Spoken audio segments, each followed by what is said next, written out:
What's up mga ka-alright? Ito po muli ng lingkod, Papa Trix TV, lagi nagsasabing, bato-bato sa langit, ang tama ng magagalit, nagre-real talk lang niyo po, lang po ang inyong lingkod, walang ikunan. Hashtag Real Talk. Yes mga ka-alright, so ito no, itong pag-uusapan natin, siyempre, itong nangyari nga sa Davao na nangyaring lindol na kung saan umulan na naman po ng pagbabatikos sa ating Pangulo at talagang grabe naman yung mga iilang mga tao dyan na binatikos po ang ating Pangulo at same scenario ulit yung issue po ulit sa 20 pesos na bigas na ibinebenta daw nasalanta na nga kumbaga naapektuhan na nga ng lindol binentahan para ng 20 pesos na bigas. Kano ba katotohanan mga sinasabi nito mga taga Davao, no? Tandaan natin na iilan lang ho sa mga Pilipino, mga kababayan natin sa Davao bumabati ko sa Pangulo. So ito yung mga taong nagpapakalat ng maling impormasyon at mamaya ilalabas ho natin yung katotohanan sa likod ng sinasabi nila nga imbis na tulungan daw mga taga Davao binentahan lang daw ng 20 pesos na bigas, pinagkakitaan pa. Ito guys, selection na natin itong pagbabatikos at mamaya maglabas tayo ng mga video na patunay sa grabe at talagang sobra-sobrang tulong ng ating Pangulo. Ito muna yung isa. Reaction na natin to guys.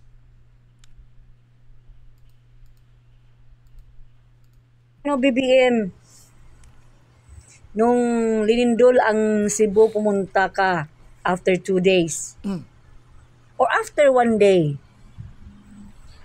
Sa Davao, kaya pupunta ka, excited ang mga Davaoenos kung pupunta ka. Siyempre, presidente ka. Siguro naman mapakita ka. Anong sasabihin mo? Baka naman magbinta ka na naman uli ng 20 pesos per kilo. Yang naman taga Davao niyan sa'yo. Ano bang sasabihin mo kay Kong Pulong? O kay Mayor Baste? Ha? We'll find out, guys. Alam mo ito sinasabi ng babaeng to. Guys, no? Alam mo yung hindi mo muna niya inaalam. Sa tutusin, ang dami na pahiya doon sa Cebu. Sinasabi nila nagbenta raw po si PBBM ng 20 pesos na bigas sa mga naapektuhan ng lindol sa Cebu. Pero yung palang sinasabi nilang binebenta, totoo naman may binebenta. Pero yun po ay sa kadiwa. Iba po yung food packs na may kasama ng bigas na itinutulong po doon sa Cebu. So nabuking ho at gumamit pa sila ng mga lumang video na pinapakita nila yung isang truck na na bigas na 20 pesos, iyon ipapunta doon sa kadiwa. Okay? Talagang grabe, no? Makagawa lang sila ng mga fake news para sirain nila ang Pangulo. Samantalang ang linaw-linaw sa video mismo, pag pinanood nyo po sa RTBM, sa mga mainstream media, pinapakita po doon yung mga food packs na tinulong po ng Pangulo. Libre po. Meron pa nga nagpatunay, di ba? Yung isang box. Pagbukas ng box, may kasama ng bigas doon. May mga dilata na. Diba? So, doon nasunog sila. So, ito na naman. Ito na naman sila. At talaga na mga bulag pa rin. No? Ito, at saka lakas magsalita nito na sasabihin niya sila mga taga Davao. Oy, miss. Ito, real talk lang mo Hindi lang ikaw ang taga Davao.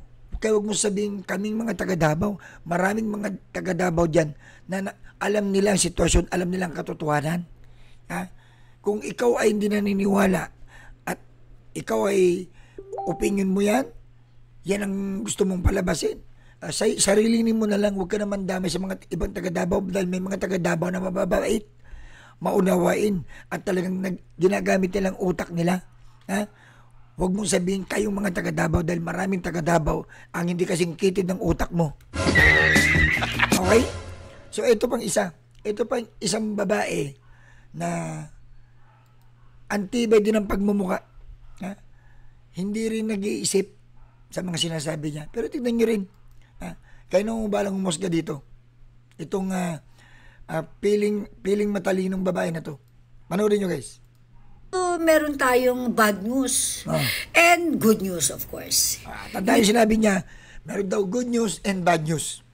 Hindi natin nahayaan na puro lungkot lang ang mararamdaman natin today. Bad news is, I'm pretty sure alam nyo na, yung hindi pa tayo nakaka-recover mula sa lindol dyan sa Cebu, meron na naman. This time sa Davao. Alright? I do not know if it is from Davao City or Del Norte, basta somewhere in Davao. Nakakalungkot lang kasi alam mo yun, yung mga ganitong pangyayari, hindi natin maiiwasan kasi ito ay kalikasan niya. But, meron tayong good news. Ang presidente ay tumulong agad-agad ito, bongga. Saludo sa presidente ng Pilipinas. Salamat, Bongbong Marcos. Alright, so basahin natin sa Sunstar Davao yung balitang ito. Alright, the Department of Agriculture announced, alright, that the 20 pesos per kilogram rice under the Benting Bigas Meron Na or BBM, okay, program may be made available across the Davao region this month to support those affected by the recent magnitude 7.4 earthquake. Ayan, magpasalamat tayo sa presidente dahil available na po ang 20 pesos per kilo of rice dyan sa Davao region. Actually, magiging available na to this month to support those affected. Okay. So, hindi pa tayo sure kung kailan exactly, pero what important is, for this month, merong 20 pesos na bigas. Ito, correct natin. Yang sinasabi na yan ay katulad nga ng mga ginagawa sa Kadiwa, di ba? Na selective lang. Yung mga puris of the poor ang mga kailangan makakapag-avail niyan. Pero yan ay itutulong dyan. Pero ibig sabihin, yung bibilin mo to. Labas itong bigas na to doon sa sinasabing tulong, yung pan-charity, yung tulong sa mga meron pong galing sa gobyerno natin, yung mga nakabox na sa DSWD. Tulad din ho yan doon sa Cebu. Iba pa ho yan. Yan talagang i-release yan dahil isang kagaanan din na hindi kahit sino pwede mag-avail yung 20 pesos na bigas na yan. Okay? Correction lang to. Kasi misinformation itong babae na to eh. No? Alam nyo bakit hindi mo reactionan, miss? Yung interview ni PBBM, yung meeting, kasama yung mga mayor dyan, yung mga official dyan sa Davao na kung saan nakita nila at pinakita doon. Mamaya ipapakita natin yung actual na tulong. Hindi yung kwento at pambabatikos lang ng babaeng tanga na to. Okay? Tignan nyo. Para sa mga nasalanta ng earthquake or ng lindol dyan sa Davao. Di ba? Good job talaga si BBM. Ibang klase. Hindi kasi di ba, wag natin siyang husgahan. Siguro, ang sa kanya is, tumulong ka na nga, okay? Tumulong na nga sa nabiktima na lindol. At the same time, may negosyong kasama kasi investment eh. Kasi wala tayong investor sa Pilipinas, di ba? Alam mo, ikaw mag-invest ka rin ng utak. Miss, mag-invest ka ng utak. May itsura ka. Pero yung utak mo, sing itim ng budhi mo. Kung makapagsalita ka, akala mo, alam mo yung marami, kitang-kita mo naman, aalamin mo na lang. I-confirm mo na lang kung anong tulong binigay ng Pangulo dyan. Kung na-highlight mo yung 20 pesos na bigas na yan, na yan naman talaga, ay meron naman talaga sa buong Pilipinas yan. Naglalagay talaga ng ganyan sa Kadiwa at mga 20 pesos na bigas na yan. Diba? Pero yan ay hindi yan yung ibinibigay ni PBBM na nanggagal sa DSWD. Meron nakalaan talaga na libre na bigas. Yan, dagdag lang na, teka, sige, yung mga hindi yung mga gustong bumili, pwede na bumili ang lahat. Diba? Yun lang inaano yun. Pero yung pauna, yun yung talagang tulong. Mamaya alamin ninyo. Tapusin na natin tong tanga na babae na to. So para umikot, okay, yung pera, of course, ng bayan natin, so kailangan itong paikutin ng presidente, which is tama rin naman. Magaling inaisip niya.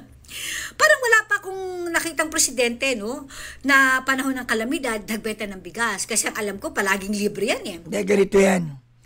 Wala pa rin ako nakitang kasing tanga mong babae na ganyan ka mag-isip. Na hindi mo meron ka namang Google. I-research mo kung anong tulong ba ang natanggap ng mga taga Davao.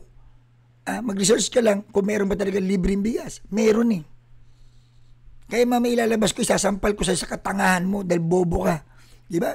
Ikaw lang ang kakaibang tao na nilalang na hindi ka gumagamit ng sarili mong imbestiga. Kung nag-iimbestiga ka malang sana, sinesearch mo. Ngayon, nagre-react ka. Nireaksyonan mo yung 20 pesos na bigas na alam mo naman na iba yan doon sa talagang tulong na ipinamigay. O, di ba? Ano kaya mararamdaman mo pag ipilinay ko mamaya yung talagang suporta na ibinigyan ng Pangulo dyan? Ano kaya pakiramdam na meron isang tanga at inutil na katulad mo? Lahat ng nagdo-donate? All over the world nga ito lalo na yung malakihan, yung Yolanda, naalala nyo yun? Talagang buong mundo. Libre. Pero dito kay BBM, nagbenta ng 20 pesos na bigas. Maganda yan kasi sa Cebu ganyan din ang ginawa nila. Maganda yan para makatulong pa rin sa ekonomiya. Hanggang ngayon tanga ka pa rin. Sa Cebu nag-trending na ngayon mga videos na na-debunk na yun Hanggang ngayon tanga ka pa rin, hindi mo pa rin alam o nagbubulag-bulagan ka. Malamang alam mo ang katotohanan na mayroong tulong talaga at walang binenta na 20 na pesos na bigas na sa mismong nagbibigay na sila doon ng mga tulong. Iba yung benta. Meron talagang binibenta sa Cebu 20 pesos na bigas sa Kadiwa. Okay? Malamang alam nyo guys, sa tingin ko alam nitong tangat inutil na babae na to Alam niya kung posibleng hindi niya na-search yan, inalam niya mabuti. Meron yan Nagagawa niya mag-TikTok, hindi niya ba nakita yung mga TikToker na iba na nagdedebang, nagpapatotoo na mali yung impormasyon na ibinibigay ng mga ibang basher? Diba? Alam nito. Siguro, dalawa lang yan Tanga lang, bulag lang to, or sadyang alam niya, pero kailangan niyang siraan ang Pangulo. Yun lang yun. Malamang, dutay ano to tagapagmana ng mga dutay ito ng Pilipinas. Okay. Salamat BBM. Napakaganda ng naisip mo. Talagang very wonderful. Very smart. Alam mo yun? O magpasalamat tayo kay BBM. Thank you BBM. Kaloka. Genius talaga. Whew! So ikaw, ano sa tingin mo sarili mo? Ikaw, genius ka rin. Genius ka sa kabubuhan, katangahan mo at pagiging inutil mo. Okay? Ito, manood ka. Ipapakita natin ang pagiging tanga at pagiging inutil niyong dalawang babae kayo. Ito ang nababagay sa inyo, mapahiya. Panoorin niyo guys. Mahigpit na pinatututukan ni Pangulong Ferdinand R. Marcos Jr. ang sitwasyon matapos maranasan ang magnitude 7.4 na lindol sa Mindanao. Tiniyak ng Pangulo na agad na makakarating ang tulong sa mga apektado. May report si Kenneth Pasyente ng PTV Manila. Mabilis at agarang tulong. Manood kayo, kayong dalawang inutil at tangang bobo mga babae na nakakaya kayo. Gamitin nyo naman yung kukote nyo kasi. Yan ang pinatitiyak ni Pangulong Ferdinand R. Marcos Jr. kasunod ng pagtama ng 7.4 magnitude na lindol sa Davao Oriental. Inatasan na niya ang NDRRMC, OCD, AFP, PCG at iba pang kinaukulang ahensya ng gobyerno para agarang ipatupad ang evacuation sa coastal areas. Gayon din ang pag-activate ng emergency communication lines at maigting na pakikipag-ugnayan sa mga local government. Agad anyang ipatutupad ang search, rescue at relief operations, oras na ligtas na itong gawin. Handaan niya ang food and non-food items ng DSWD habang kasado rin ang emergency medical assistance ng DOH. Hinimok naman ng presidente ang mga kababayan natin sa mga apektadong lugar na manatiling alerto at kalmado at iwasan ang mga delikadong lugar. Sundin din dapat anya ang mga abiso ng kanilang mga local disaster council para sa kanilang kaligtasan. Pagtitiyak ng Pangulo, tutok ang buong pwersa ng pamahalaan para matiyak na maipararating ang tulong sa mga nangangailangan kasabay ang paghihimok na ipanalangin ang kaligtasan ng lahat. Ayon sa DSWD. Ito, alamin mo to. Eto. Dahil tanga ka at inutil kayong dalawa. Ito, alamin nyo to. Ito. Nasa mahigit 103,000 family food packs ang nakapreposition sa Region 11. Mahigit 7,000 dyan ay nasa Davao Oriental. Habang nasa mahigit 30,000 na non-food items naman ang nakahanda na kinabibilangan ng family and hygiene kits ang nakahanda sa rehiyon. Kanina po, Wala bang tulong? Walang libre? Ayun o, food packs. na ang aming regional director sa Davao Region na dadalhin na yung mobile command center at yung mobile kitchen dyan po sa Davao Oriental para makatulong na tumugon sa pangangailangan ng ating mga kababayan. Handa rin ang ahensya na magsagawa ng stress debriefing sa mga naapektuhan ng lindol na nakararanas ng trauma at anxiety. 3 Philippine Emergency Medical Assistance Team naman ang ide-deploy sa Davao Oriental ayon sa DOH. May kakayahan ng DOH PEMAT team na magserbisyo bilang outpatient department o magtayo ng Di ba? Hindi lang food packs. Pati sa health. Andyan din ang Department of Health para magbigay ng tulong. Diba? Talagang package. Lahat po meron. samantalang hospital tents sa oras ng sakuna. So, ano yan, ready yan, mga 15 to 20 man team and woman team na pwedeng i-deploy kompleto, self-sustaining. So in case kailangan ng ating mga kababayan ng additional field hospital, makaka-set up sila ng type 1 field hospitals. Naka-alerto na rin ang Armed Forces of the Philippines. Nagbigay po ng utos sa ating Pangulo, si President Marcos Jr. na tulungan po namin ang ating mga kababayan na maaaring naapektuhan ditong sa Davao Region. So right away, ay nag-deploy na po yung ating mga tropa. First of all, they're ready to do rescue and retrieval operations. Tiniyak naman ng Pag-ibig Fund na agad sila magsasagawa ng assessment at magbubukas ng calamity loan programs sakaling magdeklara ng state of calamity ang mga lugar na tinamaan. As soon as the dust settles, as soon as the rescue efforts are done, as soon as the first responders are in place, we will assess what kind of assistance we will provide. As soon as the state of calamity declarations are done, we will offer our calamity loan programs. We will deploy our Lingkod Pag-ibig on Wheels so that members who are affected by the earthquake can file their loan applications on site. Bukod dyan, magbibigay din ng Pag-ibig ng tulong sa mga may housing loans, kabilang ang insurance claim assistance at home rehabilitation loans para sa mga bahay na nasira ng lindol. Kung hindi miyembro, maaaring mag-apply sa home improvement loan na hanggang 300,000 pesos kada account. Para sa Integrated State Media, Kenneth Pasyente. Ganyan kagaling ang Pangulo. Kinukumpleto niya yung pagtulong. Diba? Kasi kayo, patambay-tambay lang kayo. Wala kayong ginawa kundi puro marites, puro paninira lang alam ninyo. Diba? Alam nyo naman yan eh. Alam nyo mga kapatid, sa mga kanodo nito, alam naman ng dalawang babae na yan, ang katotohanan. Nagbubulag-bulagan lang yung mga yan, or dalawa lang yan eh. Alam nila, nagbubulag-bulagan sila, kasi yun ang goal nila, sirain ng Pangulo. Or talagang sadyang tanga, inutil, walang alam sa social media, kaya kung ano makita nila, ay babanat agad. Hindi mo na inaalam ng mabuti. Okay? O, eto pa.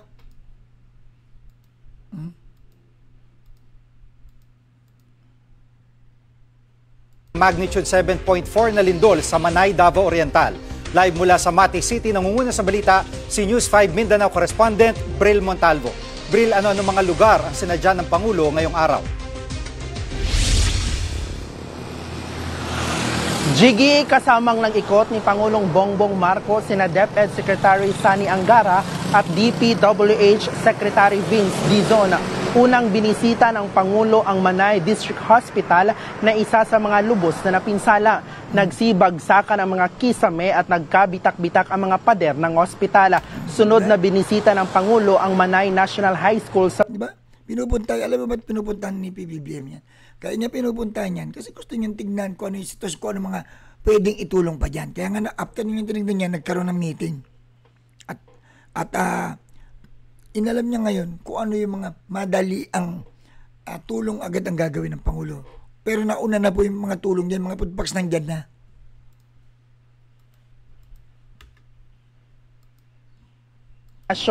Nakakordon na ang paaralan habang sinusuri ang tinamo nitong pinsala.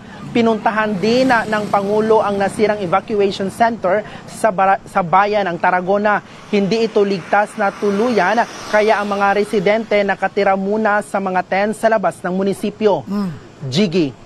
Bril, ano mga tulong ang ibibigay ng gobyerno sa mga... Ayan, makinig ka. Jiggy, nangako ng tulong pinansyal ang Pangulo sa mga biktima ng lindol.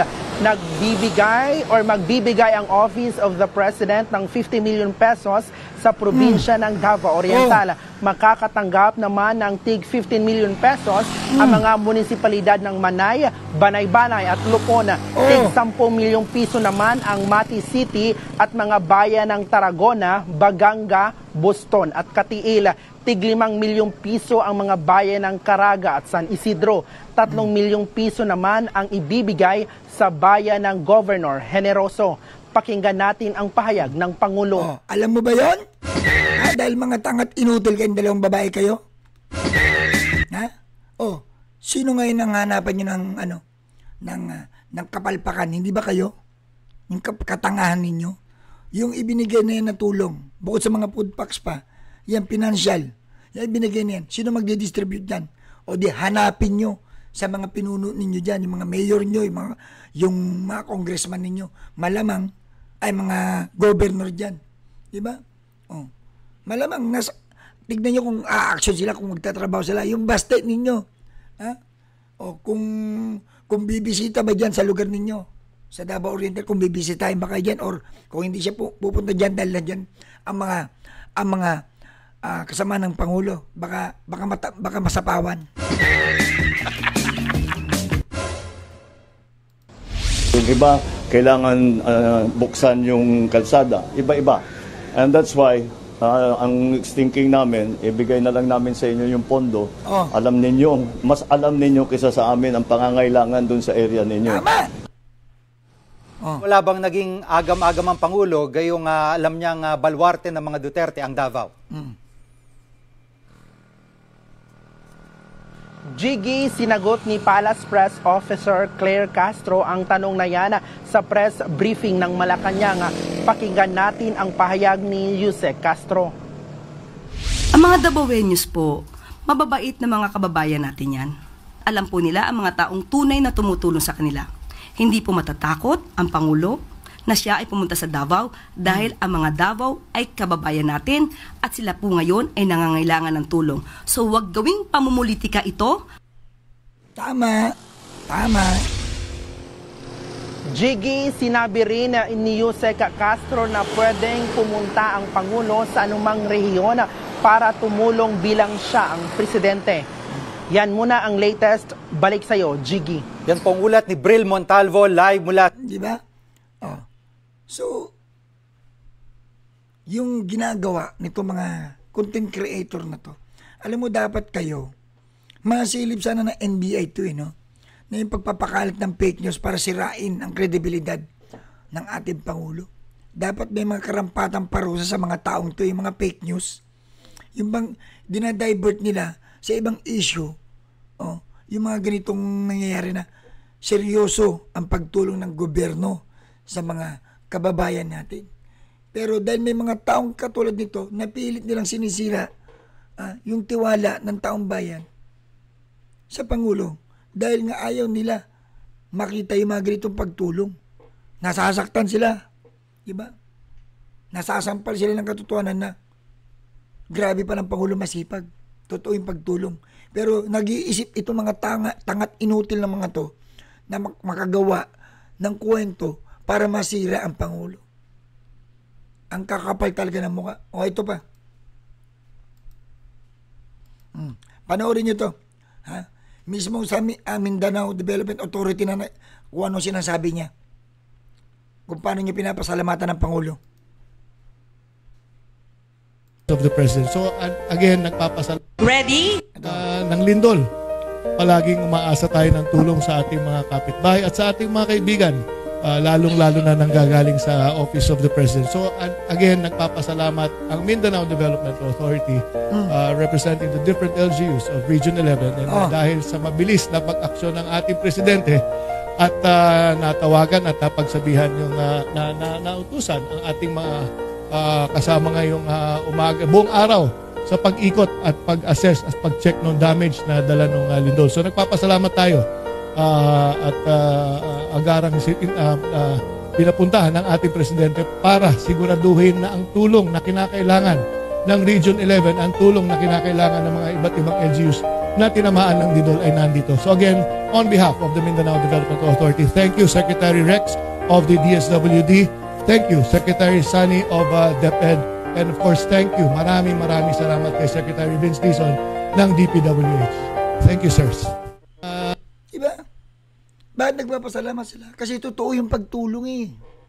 Kaya nagpapasalamat sila kay PBBM dahil meron talagang tulong na totoo. Kasi dinidikit nyo yung 20 pesos na bigas. Yung 20 pesos na bigas, talagang meron talaga sa Davao dyan. Na 20 pesos na ito karagdagan lang na tulong ito. Pero ito yung binibenta kasi na talagang yun naman talaga sa mga kadiwa, binibenta ko talaga yan. Pero yung sasabihin mong tulong sa mga naapektado, meron. May nakalaan para dyan. Yung 20 pesos na bigas, sa buong Davao yan. Kung sino lang, kung saang area lang malapagan yan, at kung sino gusto mag-avail, mabibili nila. Okay? Pero yung tulong mismo, actual na binibigay, meron. May cash assistance pa nga eh. Nakita nyo yun, milyon-milyon. Sa iba't ibang lugar, ang ibinigay ng Pangulo. Milyon-milyon na, milyon. Ngayon yun ang silipin ninyo, hanapin ninyo sa mga leader dyan, sa mga namumuno sa inyo dyan, kung ito ba talaga ay gagamitin nila at itutulong nila sa inyo. Kasi kung baga, meron ng tulong pinansyal, may cash assistance, so ano pang problema dun? Kahit bumili, kahit yung kapitan nyo, pinaka-mayor nyo na dyan, bumili ng libo-libong bigas dyan, tapos itulong sa inyo. Di ba? Nauna kasi ang puro kuda eh. Ito, pakinggan nyo to. Ito yung meeting na kung saan mismong sinigurado pa ng PBBM kung talaga may bibigay yung tulong. Ito. Until ma-build yung damaged hospital. Pero you were saying, somebody was telling me, hindi nawala yung kuryente. Yung kuryente naman po namin dito, so far sa ngayon, okay naman po. Walang outage, walang ano. Ayun, naniniguro talaga ang Pangulo, di ba? Wala naman po. Pero nung immediately right after po nung lindol, matagal-tagal po na nawala yung kuryente namin. In fact, isa sa major problem namin dito sa Davao Oriental is maliban sa shortage po kami ng supply ng kuryente, fluctuating po yung kuryente namin, lagi po kami brown out dito. That's another problem that we will have to solve. Pero kung ano yung supply ninyo... Yan ang kagandahan sa Pangulo eh. Alam mo yung ganyan na, sige, anong problema? Upuan natin yan. Anong problema? Ano may tutulong? Kita nyo yan ang isang leader. Ang isang presidente, hindi basta pupunta dyan, tutulong lang kung ano lang yung kayang, kung ano lang yung mga regular na tulong. Gano'n na lang. Bigay siya, food packs siya. No? Pero ang Pangulo, hindi gano'n magtumulong. Iba. Kakaibang klase sa pagtumutulong siya. Dahil presidente siya, kailangan niyang, teka, sapat na ba yung tulong na yan? Ano pa ba mga kailangan? Ano ba pinaka-main problem? Kuryente? O paano ayusin? Pagtulungan natin, upuan natin yan. Ano yung pinaka-major problem? Diba? Ayusin natin yan. Kaharap yung mga cabinet na dyan, yung mga secretaries na dyan.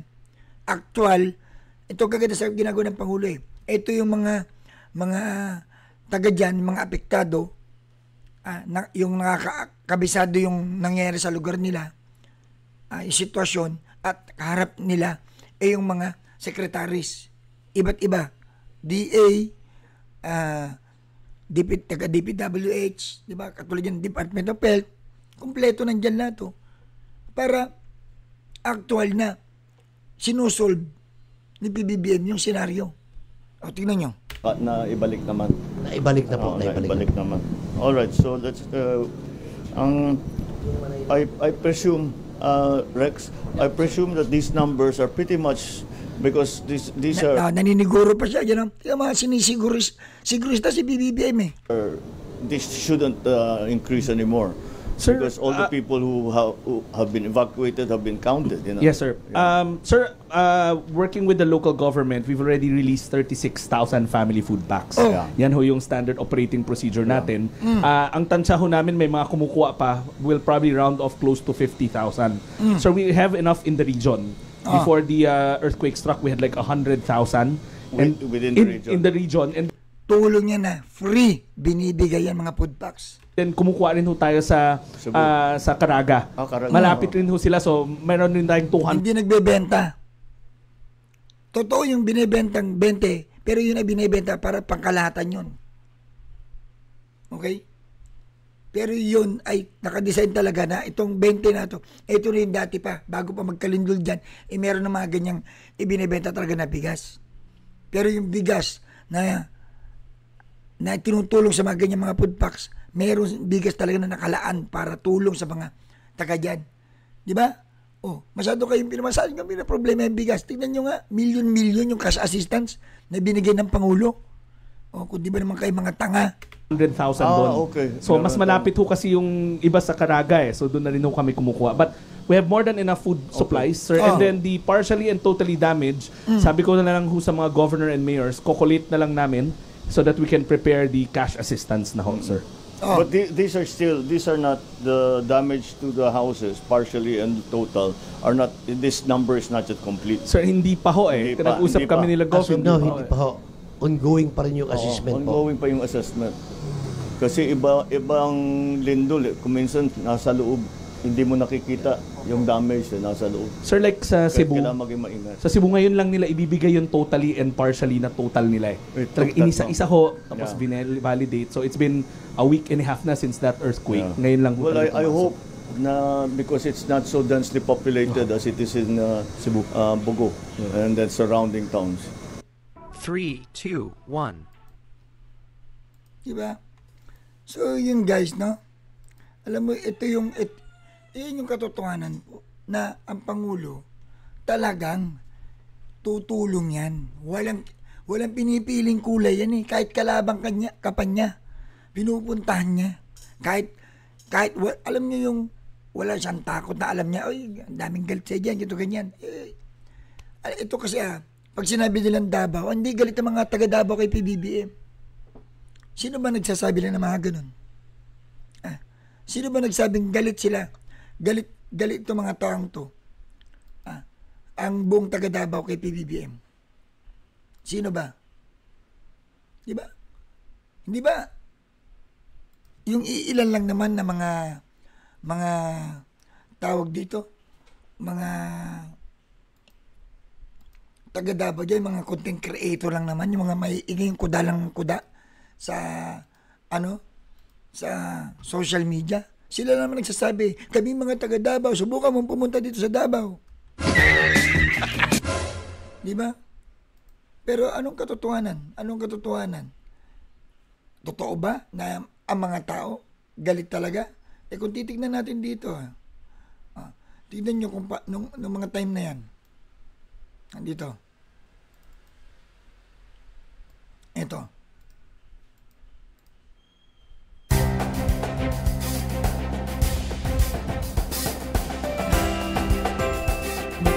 Dito tayo.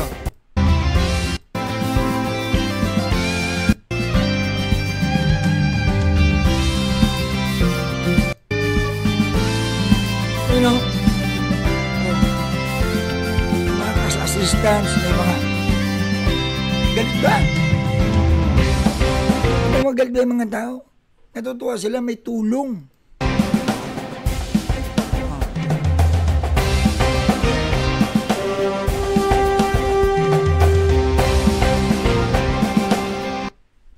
Diba? Ewan ko ba sa mga taong to, no? Itong mga taong to, ang hilig-hilig nilang yung bang magpalabas ng mga ganyang fake news na, diba?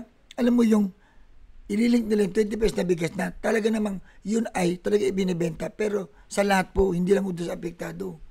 Kasi yan talaga, dati, ang 20 pesos na bigas ay sa mga selected, persons lang, yun yung mga pangunahing mas nangangailangan.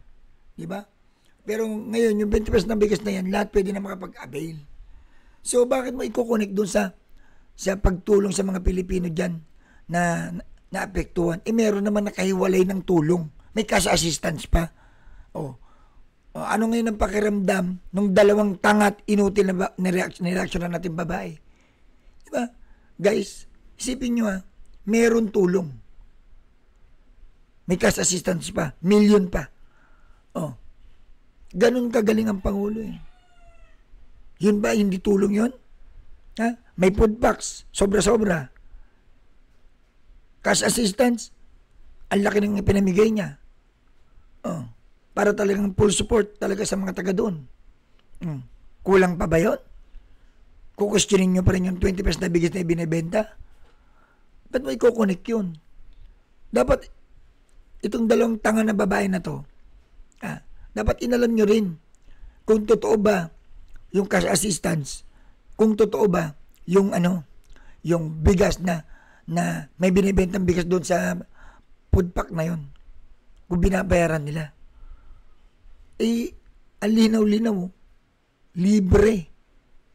May mga humingi pang araw eh. Dahil sobra-sobra, yung food pack nila, hindi nagkukulang. Ganun kagaling ang Pangulo, sinisiguro niyang lahat. Di ba? Kaya sa mga kaulad natin, sa mga nanonood po, maraming mga content creator talaga na isipin niyo, pansin niyo, gagawa sila ng mga ganyang content. Hindi mo nalala i-justify muna. Justify niyo muna. Kung totoo yan, ipatunayan niyo sa amin. Di ba? Magko-content kayo, magsasalita kayo. Ganito katulad ginagawa ko. Pinatunayan ko sa inyo na merong food packs. May libreng tulong, may cash assistance pa. Grabe ang tulong na ginagawa ng Pangulo diyan sa Davao. Di ba? Inunahan niya na kagad. Hindi makakapunta o kaya nakapunta. Inikot niya pa. Binisita niya pa yung mga sinicure niya pang kalagayan ng mga Pilipino diyan. Galit ba yung mga taga Davao? Ayan ang mga taga Davao. Ang babait nga ng mga taga Davao yun. Di ba? Kasi hindi to usapin ng ng kailangan kulay. Hindi. Mga taga Davao yun, kay Digong lang yun. Hindi, walang ganun. Sa panahon ng ganitong sakuna, hindi pwede dito yung mamimili ang Pangulo kung sino lang tutulungan. Hindi porket baluarte ni Digong yan, hindi niya tutulungan, kalaban, hindi. Ayan po ang patunay. Magtaka kayo. Asaan si Baste? Asaan sila Pulong? Anong tulong ang ginawa nila? Nakipag-coordinate ba sila? Nakiisa ba sila kay PBBM dyan? Hindi. Dahil nga magkakagalit Dahil nga galit sila sa Pangulo, ayaw nila kay Pangulo. Ngayon, tanungin ko kayo, sila ba may ganyang pagtulong? Maaaring meron, pero pasundot-sundot. Parang hindi halata. Ang samantalang si PBBM, ayan ang linaw-linaw. Kompleto. Cash assistance, food packs, healthcare, meron. Kompleto Di ba? Hindi lang yun. Sinisecure pa ni PBBM. Alam mo yung ang galing na ginagawa niya, no? Pumupunta sa ganyan, kasama niya lahat ng mga sekretaris niya. Lahat. Department of Health, DPWH, Agri, di ba? Para kumpleto, nandyan lahat Para kung ano yung actual na problema ng mga tao doon, nakikita at napag-aaralan ng mga sekretaris niya, ni PBBM. Ganun dapat. Di ba? Kaya sa mga kababayan ko, comment below. Kung kayo po ba ay natutuwa sa ginagawa ng ating Pangulo at kung may mga suggestion kayo na content natin, i-content natin yan about sa ginagawa ng Pangulo na gusto nyong pag-usapan natin dito sa live ko. Kaya pakishare nyo po itong live ko guys at para ma-educate natin yung iba na nagpapakalat ng mga fake news. Dahil ito po ang katotohanan na ang Pangulo maraming natutulungan at totoo ang pagtulong at totoong mahal niya mga Pilipino. Okay? Maraming salamat po sa inyong lahat. Ito pong mula yung lingkod, Papa Trix TV. Nagsasabing bato-bato sa langit ang tamanog magagalit. Nagre-real talk lang po yung lingkod. Walang pikunan. Tama! #RealTalk!